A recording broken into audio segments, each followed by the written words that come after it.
Hello, we are live. We're back for another Unshushed talk.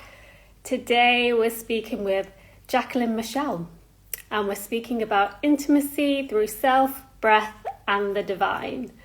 And I'm super excited to speak with her. So just going to wait for her to join. Now, I can see you.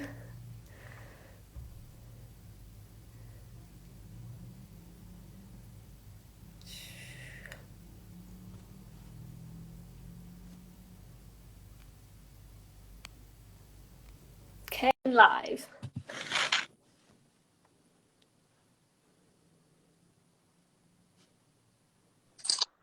Hello. So nice to meet you. Likewise. How are you? I'm good. How are you doing? I'm good. Thank you. Thank you. I have chocolate cake and strawberries, and it's raining over here, so it's Oh, a good morning. that sounds so nice. It's raining here too. The reason I was a couple of minutes late, I just made a cup of tea because I was like, I need tea. I understand fully. It's all good. Tell me something. What's your name? Sanita. Sanita. Yeah. Beautiful. Yeah, I don't. A lot of people are like, actually, what is your name? Because I don't really put it many places. So, yeah. On. But how are And you? then Oh, where are you located? I'm in London. Okay, beautiful. I guess I could have learned that by the accent, but yeah. Yeah. So whereabouts are you? Because I know we had the time difference. Yeah. I'm in Dallas, Texas. Oh, nice. Yeah. It's bright and early there as well. Yes. Yes. So Lovely. And I know you had, it wasn't that long ago, you had your 3-week little break as well, detox from social. yeah. Oh, yes. I had a really cool detox. I've been going through this new transition. So I'm in school for Tantra also. And Oh, so we're nice. up the last like module, I guess you can call it. And it's been so much energy work, so much like full integration when it comes to like giving other people body work and tantric massage and things of that nature. So Mm, much coming up for me. And I had to kind of step away from this platform to fully integrate everything I've been experiencing. And I'm starting to kind of come back out of like, okay, I'm ready to share. yeah. But yeah, That's so valid though. Sometimes you do just need to like, especially when you're doing, working with other people and things, it can be, you need to like fill up your energy again almost, yeah, yeah. Yes. And it feels good to give yourself permission to do that, to not get so attached to, oh my God, I have to show up every day or I have to be at this level 24/7. My Yeah. dog's barking, so I apologize. But yeah, so just giving yourself that permission to really take a step back and say, okay, I really do need to digest and integrate Mm, and contract. And that's such a big piece to expansion, right? Is giving yourself that duality of, okay, I'm going to move inwards so that when it's time, I can move outwards with integrity. exactly. I mean, that's kind of what I've been doing. I just really haven't been seeing people like the last 4 months. I've really been like preserving my energy. But yeah, it is a good time. Like, time to just self-reflect, go inwards, and then when you're ready to come out the other side, it's like, It's like, oh, I'm back, but yeah, no, amazing. Obviously, to connect with you. I came across your channel and saw, obviously, like your movement, the dance stuff, which I just absolutely loved because I like just love dancing through emotions. It's just my go-to thing. I just love dancing in the mirror, dancing with no clothes on. Like, yes. so that's I where feel like movement is such a big piece when it comes to healing. And I feel like it's something, especially when it comes to something as simple as dancing, because we get into yoga and yeah. Tai Chi and things of that nature, but there's such a feminine and emotional quality, a mindless quality when it comes to dancing that I feel like is somewhat of a missing component when it comes to healing, because we store all our stories, all our imprints, all of our emotions from not only this lifetime, but past lifetimes. So it's like when you give yourself that space to like, just move that energy, it really is something so transformative. And I think as well, like just connecting with the music. I know I saw had that like primal, you were doing like primal energy. I was like, so I was Yeah. watching you like, whoa, this is different. It's totally different too. The reason I got into primal, 2019 was a really difficult year for me. I was battling with a lot of depression and like kind of going back into, not necessarily going back to old patterns, but watching those old patterns come back up. And I remember I was talking to my coach in January and I was like, Kendall, I have so much rage and so much anger and I have no idea what to do with it. And she was like, there's a thing called a break room where you go into like, I don't know if y'all have it in London, but you go to this building and they have like bats and plates and you just break them. And she was like, you need to go do that. And I was like, Yeah. I can't do that. Like, I can't express anger. Like, who am I to like throw a tantrum and be all dramatic and things of that nature? Dramatic. And yeah, and then little by little, I was like, okay, let me figure out different ways. So it really just started with like screaming into a pillow, punching, crying, shaking. And then from there, I realized it was such a root chakra healing that I needed. I needed to feel in touch with my primal energy. I needed to feel in touch with my anger and my rage and all the times where my survival mode went up, turned on, and then I never took the time to tell my body, tell my mind, tell myself, hey, it's safe to come back into the body. So yeah, primal work has a giant shift in what I do for myself and the work that I offer to other women also. Yeah, I mean, there's so many parts. Like that break room, by the way, I don't think we have it in London, but I feel like we should have it in London. If not, I want to make a break room. Like, yeah, that's such a good idea. right? Just what a great idea. But yeah, before I mean, I can just literally keep speaking about all of this stuff, but I thought we could just start by you introducing yourself, kind of like what you do, and then yeah, like get into it. Absolutely. So my name is Jaqueline Michelle. I'm a self-love and embodiment coach. I help women get in touch with their sensuality. And to me, when I get into sensuality, at first, like you have this mindset or this thought that it has to be lit candles and slow movement and it's just something really soft and really sweet. But in reality, to me, sensuality is really coming into the body and really activating yourself through those five senses. So what is it exactly that I'm seeing? What am I smelling? What am I feeling? And then giving yourself complete access to fully embody who you are. So that comes with the anger, that comes with the rage, the shame, the judgment, the embarrassment, the trauma. And I feel like so often, like we have these narratives or we get put into this paradigm where we don't have that space to really embody or release or activate that. So what do? We either store it, hold on to it, create blockages within ourselves, or we consciously express it, right? We become really kind of vile and manipulative people. I know I have definitely had my fair share of being a really toxic person. And so when it comes to sensuality and sensual embodiment in general and how I offer that to my clients is like giving them permission to actually tap into that side of themselves and honor it and say, okay, not necessarily attach it to a story, because sometimes we don't need to know what it is or where it comes from, but acknowledge that inner child within ourselves and saying, okay, how can I fully release this, right? And if you're talking about like Sanskrit, we call it nadis, right? So there's meridian channels that really store and have our prana, our flow, our sexual energy flowing through us. And when we hold on to whatever it is, whatever that story is, it literally stops our flow of energy. And so I create these sacred spaces for women to really tap into that. And we get into breath work and we get into a lot of journaling and like really understanding like how to really maneuver and shift ourselves from the inside out. And then when it comes to being connected to the divine, I mean, I really feel as though that is our core truth. Like we are divine beings and we're every single day pulled and zapped away from believing in that. And I feel like the more and more that we say, oh wow, our sex is holy, our emotions are holy, our desires are holy, our rage is holy, then you give yourself more permission to really tap into the divinity, into the universe. And there's this one, so the foundation of yoga, I never charge my phone, so the whole thing, the battery thing went up. But the whole foundation of yoga is the practice of ahimsa. That translates to nonviolence. And oftentimes whenever we hear yogis talking about nonviolence, they say, eat vegan, don't kill another human, don't harm another animal, don't harm yourself. And that's absolutely true, of course. And I've been kind of meditating on the practice of ahimsa. And I said, how can I take that deeper? Because I feel as though it has a deeper meaning, ahimsa, nonviolence. And what is true violence?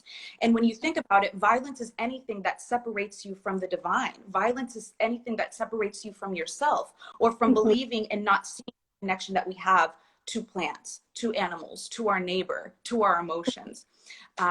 So yeah, it's just been this whole journey of finding this out for myself and then immediately sharing it with other women also.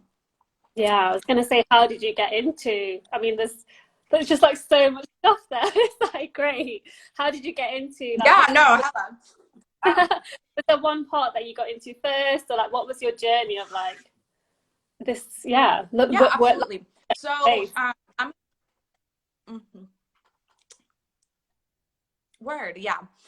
so I'm a survivor of sexual assault and went through 15 years of sexual assault and it really disconnected me from my body. I went through like these intense areas of like rage and self-harm and then suicidal tendencies. And when I was about 18 or 19 years old, I mean, I was so disconnected from my body that I literally could not feel my own hand on myself. It was just not present. And I entered this space where I was like, okay, this is it. This is going to be life from here on out. I'm going to hate myself. I'm not going to have any real or fundamental relationships. And this is just it.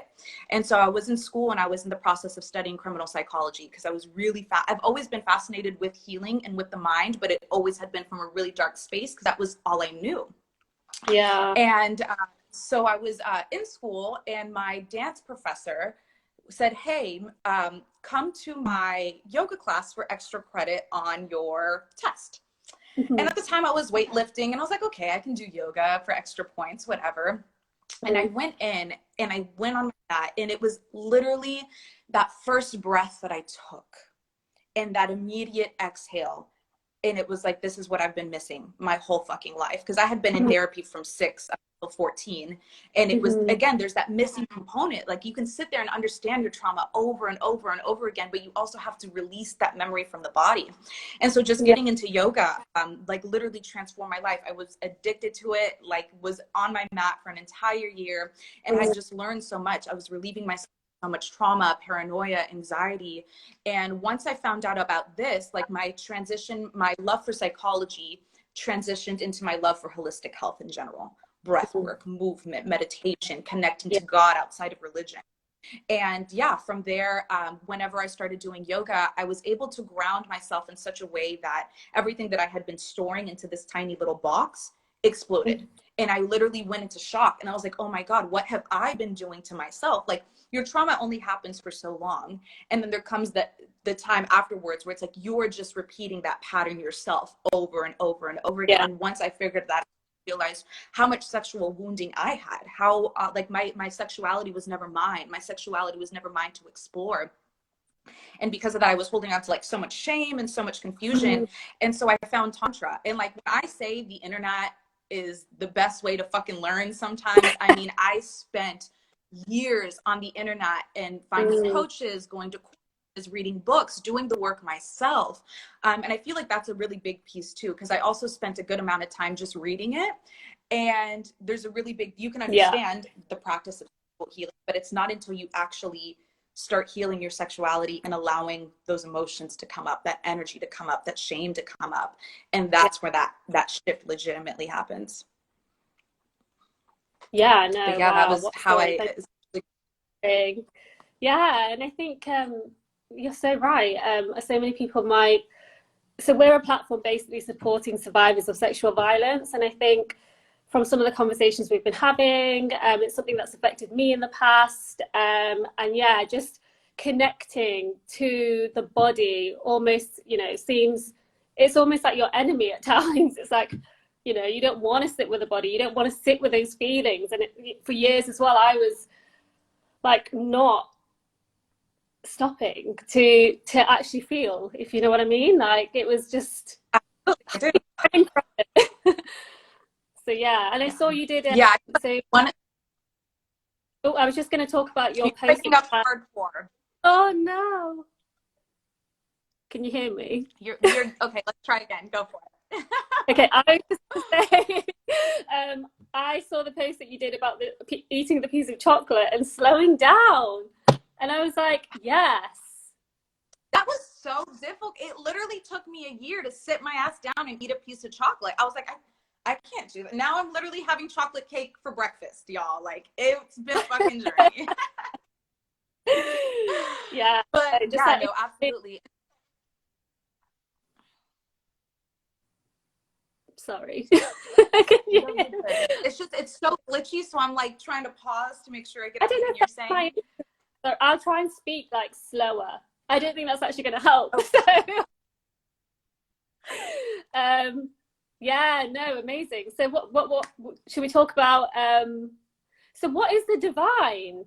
So I know it says that we're gonna through self, breath, and the divine, but for some people they might not know what the divine is. What is the divine? Absolutely. That's such a good question. The first word that comes into my mind is the word God. And I know that the word God has so many different components and so many different weights to it, right?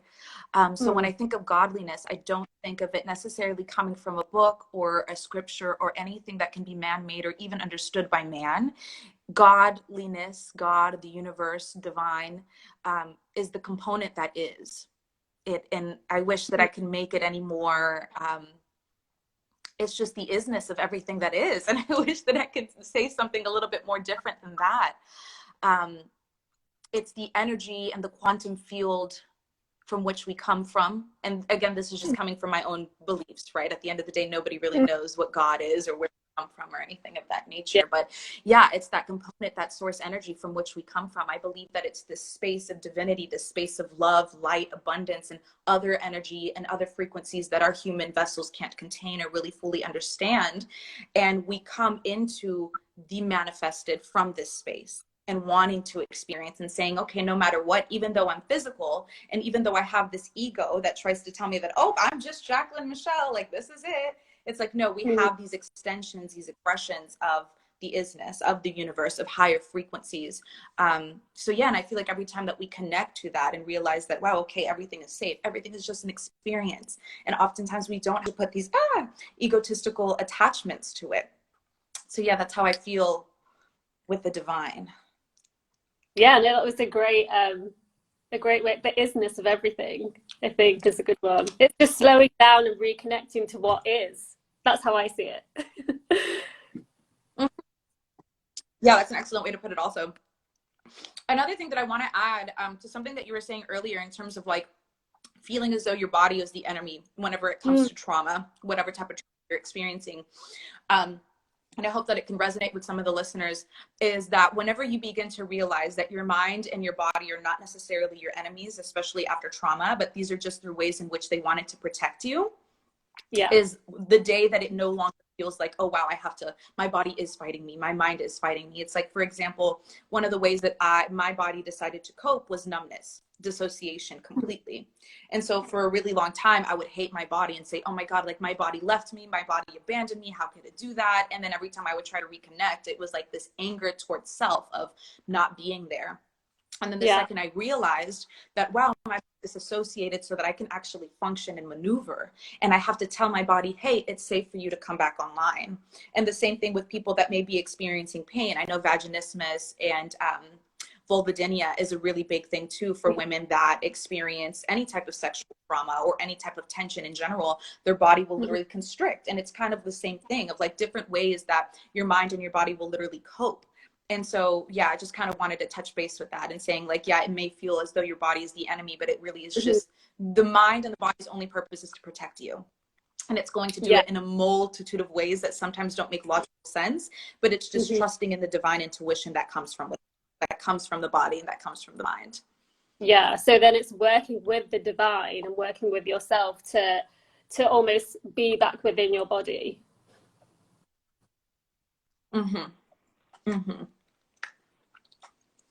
Yeah, exactly. Good, by the way. I wish I had some cake.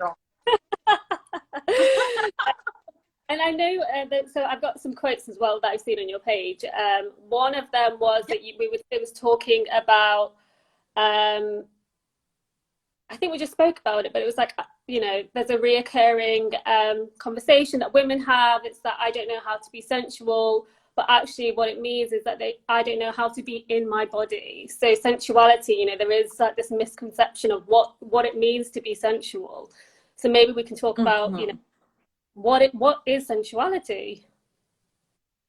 Yeah, absolutely. And I feel like that's something that we kind of touched base on in the beginning of this conversation. Like, just fucking give yourself permission to feel and then act out in a conscious container of that anger. So I was having a conversation with a friend of mine yesterday telling me that she feels like very disconnected and that she feels like it's difficult for her to, like, she can say I love you, but she doesn't feel I love you when she looks at herself in the mirror. And we get so often like we hold on to attachments of, oh, for me to love myself, I have to think I'm the most amazing being on this planet. And it's like, no, if you fucking feel sadness or sorrow or anger, like if you expressing your emotion is sitting in a corner and crawling into a little ball give yourself that space and permission to literally embody that emotion. And that really is true sensuality, because you are, again, not trying to hide it, not trying to say, oh, wow, I feel sadness, but I need to act different level. It's like, no, I feel sadness. Let me allow my body to concave for a second. Let me allow myself to hold myself. Let me allow myself to cry. And I feel like that's such a big component when it comes to sensuality. Same with rage and anger, right? That's something that so many women experience. And what do? We get called bitches. We get called hysterical, all the other things under the sky. And it's like,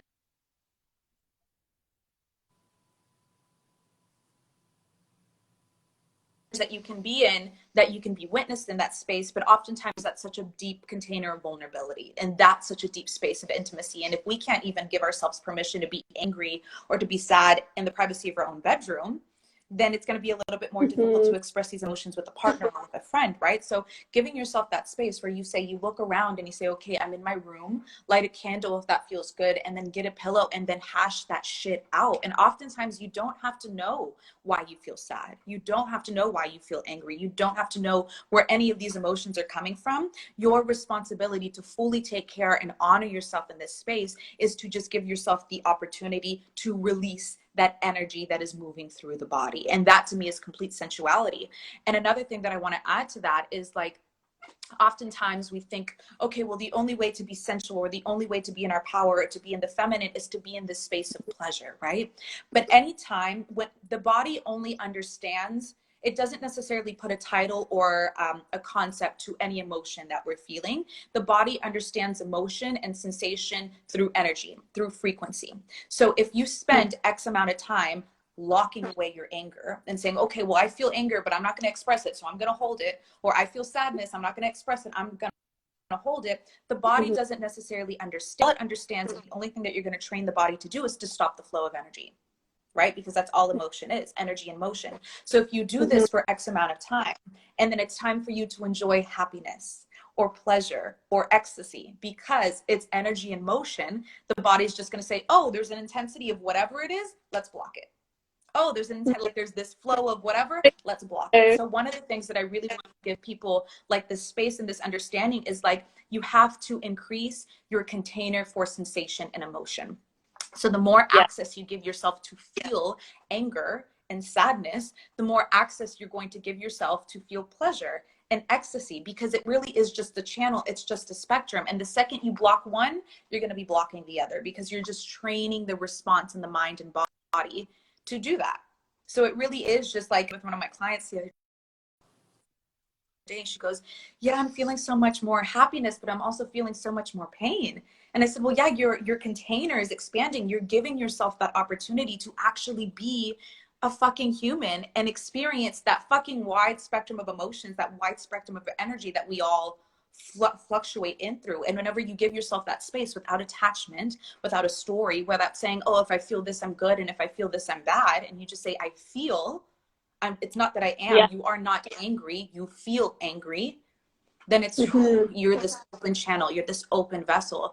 And then with that as well, when it comes to connecting through the divine from that container, is like, if you're creating these blocks of both pleasure and pain, and you want to begin to connect to your intuition, or you want to begin to connect to the divine through numbers, through tarot reading, through dreams, through just a simple conversation of talking into the higher frequencies, the higher realms, you have to be an open channel of receptivity to not necessarily receive it, because we're receiving it at all times. We're always connected to the divine, but to integrate it and be aware of it.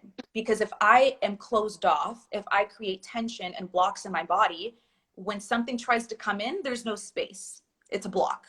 But if I give myself that opportunity to open and to feel and to be receptive, the second it comes in, a message from external forces comes in, I feel it. I'm said, oh, wow. This isn't from me, but it's for me, and I'm here to receive it. And the only way to really be connected to the divine, or to be conscientious of your connection to the divine, is to be conscientious of the energy that is flowing within yourself. And that's all emotion is. It's just energy and motion. And different ways that you can tap into that is, like we've discussed, movement, right? Like sometimes we call it dance, but I know for me, like when I think, okay, let's dance, I feel like it has to look pretty. And one of the things that I'm really dismantling within myself right now is allow your movement to be fucking hideous. Like, allow it to be ugly, like shake and like do weird ass Let's fucking go. things, because we're in this body to fucking move this body. This is literally what we're here to fucking do. We're Yeah. not meant to just walk forward and back and sit down. Like, no, shake, twirl, like all of those things. And then breath work, right? Different types of breathing practices that we can do, whether it's breath of fire, like pumping the breath, breath retention, different things of that nature. Because in reality, your breath is prana, and prana is life force, and that's your chi, and that's your sexual energy, and that's your creative energy. And when I talk about sexual energy, and I say this often, it's not sex, it's not the act of sex, right? Sexual energy is really connecting to your source. It is literally the energy that create worlds. You are here because of sex. Oh, it's broken up.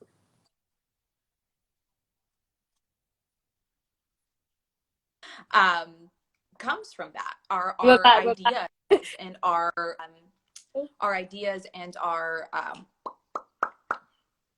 thoughts and our desires and our goals come from this space of being able to tap into both the masculine and the feminine energy, right? The desire to bring it into fruition, and then the focus to bring it into fruition. When these two energies has nothing to do with gender or biology, but when these two energies come into fruition, sexual energy expands, and then poof, we are created. So, yeah. Wow.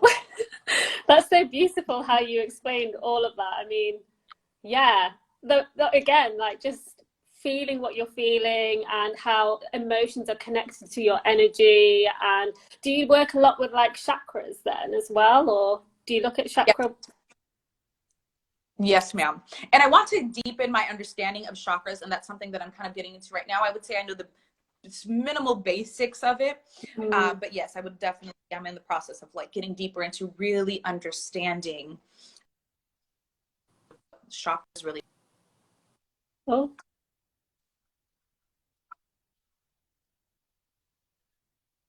oh,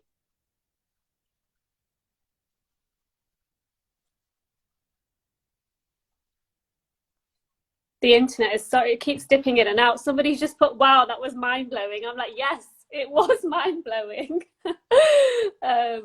Yeah, no, amazing work. I think, are you, I think it's frozen again. Oh,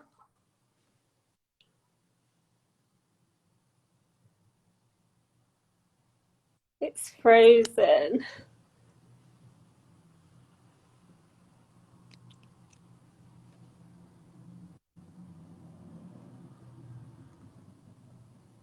Oh, can you think the internet seems to be working?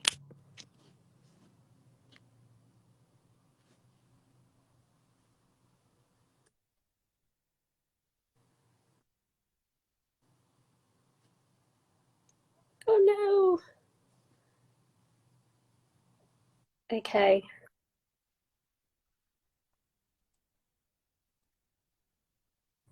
Oh, I can see you again. I lost you for a minute.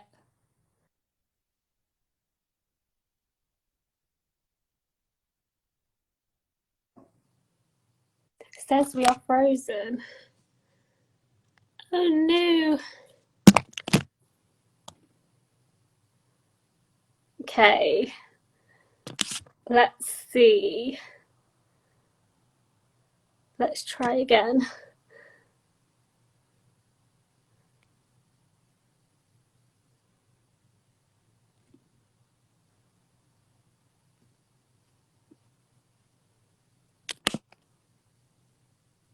Hopefully that's going to work.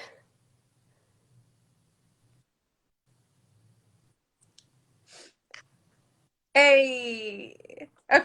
Are you back? You're back in the room. Okay, but it's still, Can you hear me? yeah, it's a little bit delayed, I think. Can you hear me?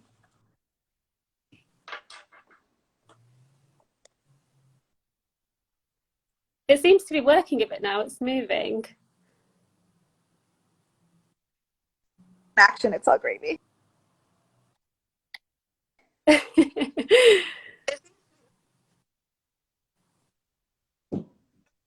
Oh no, the internet.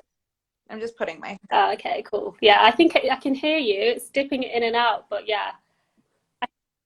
Okay, perfect. Yeah, no, it seems Yeah, a lot that's better better. now. Yay, you're back. She's gone. It was like you said like all of this amazing, like mind blowing. It was like drops mic. Hell yeah. Yeah, the universe just wanted us to like integrate what was said for a second. Like everybody took a brief pause. It's literally like what happened. I was like, whoa. And then yeah. But no, wow, that's honestly like everything you just went through, I think, with the emotions. So energy and emotions is connected. And if you're blocking off if you're not expressing anger or like the emotions we think are negative, although they're not negative, but those ones that seem negative, then you're actually blocking off the like love, like you were saying, like the ones that might seem positive, although there's no positive and negative to emotions. But yeah, that's the ones that feel good and the ones yeah, that don't, but like allowing yourself to tap into them without an attachment. That's all it is. Just let go. Like, okay, I feel angry today. Cool. As long as you're legitimate. And again, it comes back to, it's not like I feel angry and I'm going to be a bitch and hit yeah, somebody, but it's like, okay, I'm going to be angry and just allow that energy to flow through me versus constricting it or versus sending it in a direction that is unconscious, if that yeah, it makes sense. does. Mm-hmm. Amazing. So Yes, Maya. a lot of work that's happening there, and I saw you also spoke about so pleasure. I mean, going on to pleasure, which might seem for some people like it's unachievable or it's just not it's not even in their mind, you know. But I think you wrote something about self pleasure is more than yoni eggs, pleasure wands. It's giving yourself permission to feel. So it's going back to everything you're saying. Yeah, bro. I'm telling you, emotions are Yeah. gateways. Like emotions are literally gateways into their selves. But like another thing that I would like to say about pleasure too, especially from, and I would love if you feel comfortable sharing a little bit of your experience of like coming back into your body after experiencing any type of assault. But I know like for a while for me, when I would get into the self-pleasure portal, which is like essentially just caressing my body and kissing my hand and all of those things, like for a while it was so unattainable. I was like, I'm never going to have a normal sex life again. Like I'm ruined, I'm broken, all the things that we tell Yeah. ourselves. And it really is just retraining the body, if I can call it that, retraining the body to sensation in general. And knowing that it doesn't always, like pleasure doesn't always have to be this like intense wave orgasmic sensation coming from your clitoris, but it could just be like very gently feeling your hands on your Yeah. face, or feeling the sun on your skin, or eating chocolate, or drinking a cold glass of water. It really is pleasure in reality when we begin to think of it expansively, again, without the attachments or without the stories that we've been trained to put pleasure into a limited box of saying, okay, sensation is pleasure. And that's it. I Yeah. feel, and that is Yeah. pleasurable, both physically and It's slowing emotionally. it down, isn't it? So for me, like, I don't know, I feel like I was quite like hypersexualized. So, you know, like not Mm-hmm. really feeling anything, but feeling like I was, you know, Mm-hmm. like having lots of sex or just not really feeling real pleasure to slow down to feel pleasure. So now I'm in a Uh-huh. space where it's like reconnecting to what is sensuality, all the things you've just spoken about, you know, to the energies, just to even just like a self hug. It's like, oh, Literally. this is nice. Literally. So, Yeah, this is cool. I've been needing this for a few years just like now. sitting with the emotions, feeling emotions, and yeah, just giving yourself that space to just be who, Uh-huh. what you're feeling. Absolutely. Uh, but yeah, God, Absolutely. that's so many amazing things we've covered already. So going back to the breath, I know. Do you have like, is it linked to meditation or not? This is how do you get into breath work? I know it's like, Oh, that's a question. How do you get into breath work? So one of the first things that I would say for somebody who doesn't necessarily have access or have the desire to watch it from a video, to just learn how to deepen the breath. So notice what it's like. A lot of us will oftentimes just breathe into the chest.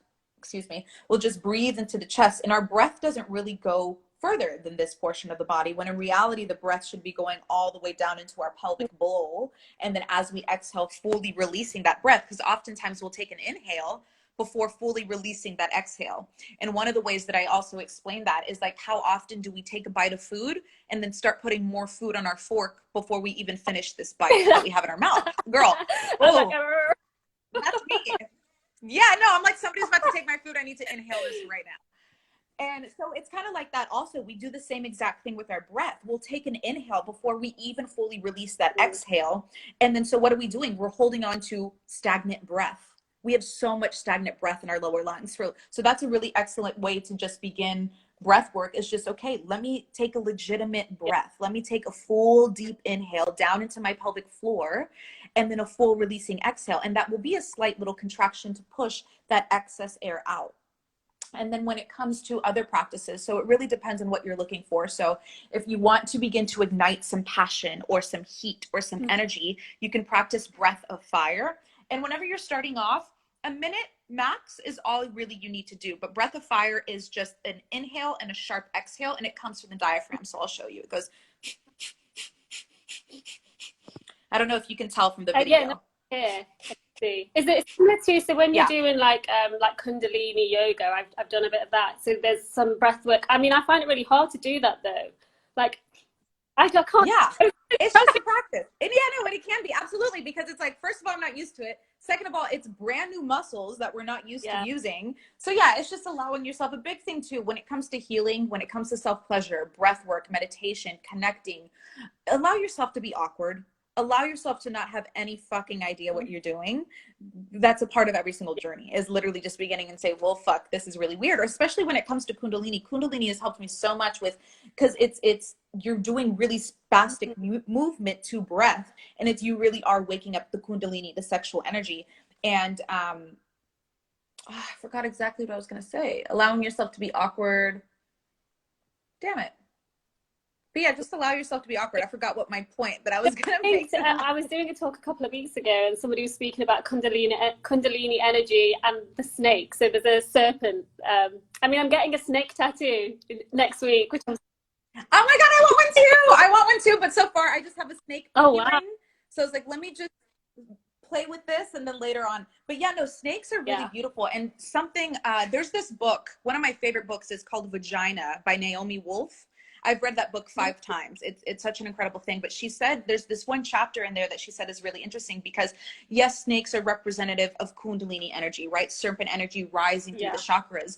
But if you were to look at it from a religious standpoint, what do snakes represent? The devil, sin, right? Darkness. And I take this very symbolically. I don't necessarily think of it as necessarily the devil, but I think of it as the feminine. Right? And not be in, because the feminine is the darkness. It is the earthy. It is the desires. It is the chaos. And so whenever we connect to not only the serpent through Kundalini energy, but connect to the serpent of sensuality, of femininity, of darkness, of chaos, it's like, yeah, I want everything snake. Yeah, this is it. I only recently, was reading some things online, and it was connecting the serpent, the snake, to feminine energy, and I was like, actually, that makes so much sense. Like, and I feel like what is so many. I feel like even in spirituality, I know there's like a lot of religion that cuts us off from feminine energetics, right? So many religions say don't sing, don't dance, don't enjoy your sexuality and things of that nature. But it's also something that we see in the spiritual community also. You need to take yourself away from your desires. You need to sit in meditation and be in stillness.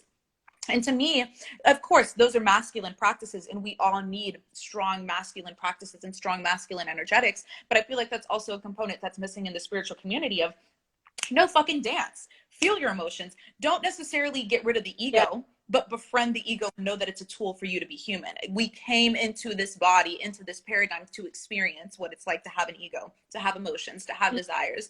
And I feel like, connecting to the feminine is something that's missing in so many different healing modalities. So that's a really interesting point. Befriending the ego. So how, sometimes ego is positioned as like, the enemy. So I've done some talks, and we talked about the ego, how we're trying to like be less, the ego is there to protect you though, right? So that's why we have the ego. Exactly. Yeah. And I feel like I think that comes back to a point that I was saying earlier too, is like when you realize that the mind and the body are literally just here to protect you, the ego lives in the mind. And so let's say, for example, when it comes to triggers is something that's been very popular in the healing community within these past few years. And it's like, okay, well, you don't want to get triggered, or if somebody triggers you, it's different ways in which we place blame, sometimes to the person that triggers us and then sometimes to ourselves to get triggered. But in reality, when the ego begins to flare up, it really is just an opportunity for you to check in with yourself, right? Because the ego, let's say if you get triggered emotionally and the ego begins to flare up, it's there because it says, okay, this is unfamiliar grounds. I don't know how we're going to react. So let me just put this defense mechanism up so that we don't have to go deeper. And it really is just to protect you, because sometimes going deeper is very, I don't want to say traumatic, but it uproots that trauma and you're going to re-feel a lot of those experiences. So when it comes to befriending the ego and gaining that certain level of self-awareness, I also like to call the ego the inner child. Okay. So let's have a child, and a child begins to throw a temper tantrum, or it's scared, or it's hurt, or it has these emotions. You're not going to shove the child away. You're not going to tell the child to get over it. No, what do? We put a Band-Aid on the kid. We hold the kid and we tell it it's okay, or hey, you're going to do a good job, or it's okay, everybody fails sometimes, or it's a learning experience. But yet we forget to give ourselves literally the same type of compassion that we would give to a child. So whenever you start thinking of your ego as, oh, okay, this is coming up because it just wants to protect me, gain that certain level of self-awareness. Where is this coming from? What is the truth, capital T? Not is it what I think, what I feel, or what is the recreated pattern that I've been experiencing, but what is the legitimate truth? And then how can I operate and navigate through it? And it does come with a certain level of trust and intuition, and understanding the difference between your intuition and your fear. So when it comes to like, okay, well, is this coming up because I'm legitimately scared, or is this coming up because it's something that I need to go through? And the answer is always going to be, again, how does it feel in the body?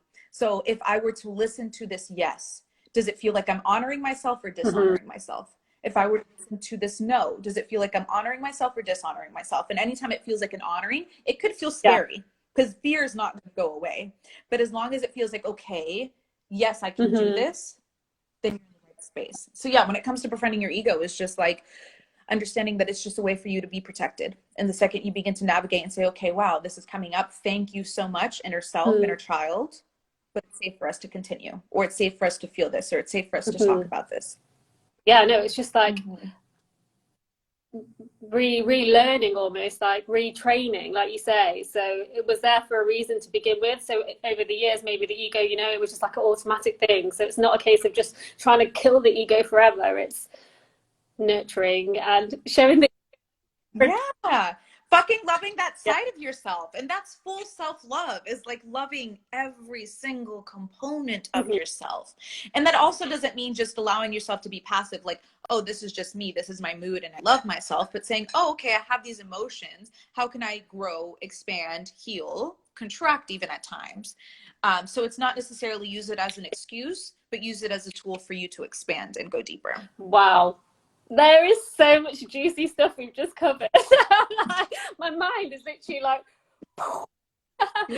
I guess we can go on to, so how can, you know, I've just having this conversation with you now, it's got me thinking about so many things. So how can people work with you in a bit more detail? So I see you do coaching. So if someone was interested, like, what does that journey look like working with you? Absolutely. So every single journey is completely intuitive based. So what I do with one client is going to be different than what I do from another.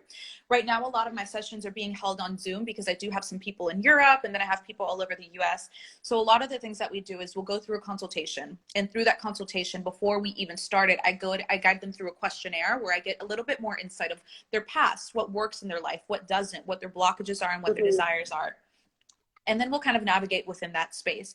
When the sessions actually start, there's a lot of talking, right? And kind of like these little breakthroughs, these little narratives where like you share something with me and I'm like, okay, yeah, I validate that, but then I'm going to help you break free and break through from that so that you can tap back into your legitimate power.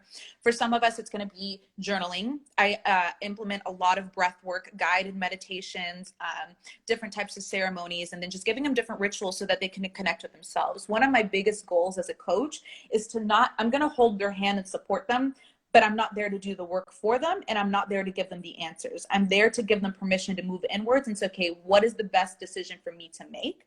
And I want to be able to give them all these tools so that by the end of our coaching container or the end of the program, they're like, okay, I got this. Like it's almost like I want to like install wings on them, if you will. So it's like, okay, you got this, you're good to go. Beautiful, lovely. And so yeah, and then like I said, I'm finishing my Tantra training right now.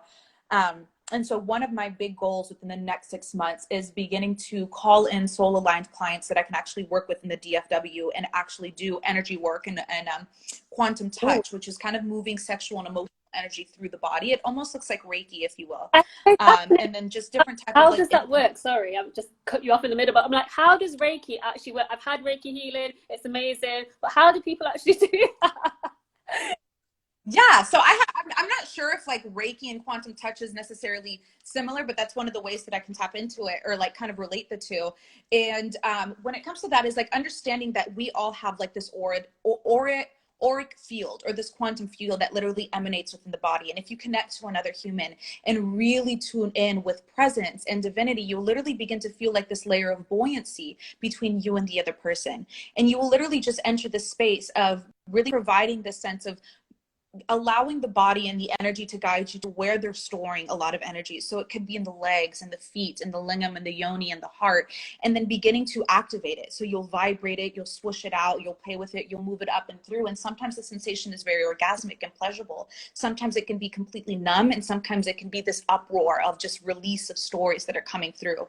And so I really want to be able to like allow the work that I do to really take that shift and allow it to be more hands-on, because like I said, like movement and touch and sensuality is such a big missing container. And I love the energy that I hold with my clients over Zoom, and I really do feel it penetrating through the screen, but I'm ready to like get my hands on people and really share and give them this safe container of actually receiving this type of physical love and affection and healing. Wow, that's so amazing. Yeah, beautiful. I've always wondered, I believe in energy and things, but I'm just always like, how do people actually do it? Like, it's just amazing. But no, thank you so much. I think we've covered so many things there. Oh yeah. And yeah, I think so many interesting points. I'm literally going to have to watch it back just to like redigest it, you know. But yeah, is there anything else that you want to finish on?